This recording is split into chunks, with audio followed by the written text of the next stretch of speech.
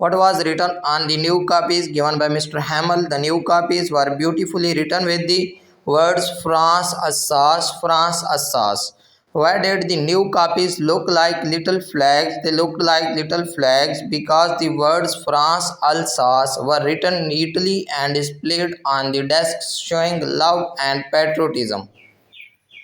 How was the atmosphere in the classroom during the writing lesson? The classroom was completely quiet. The only sound was the scratching of the pens on the paper. What was the only sound heard in the classroom? The only sound heard was the scratching of the pens over the paper. How did the students react when beetles flew into the classroom? Nobody paid any attention to the beetles. All the students remained busy with their writing.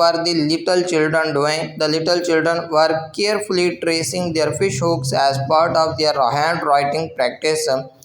What did Franz think when he heard the pigeons cooing? Franz wondered whether the Germans would make even the pigeons sing in German.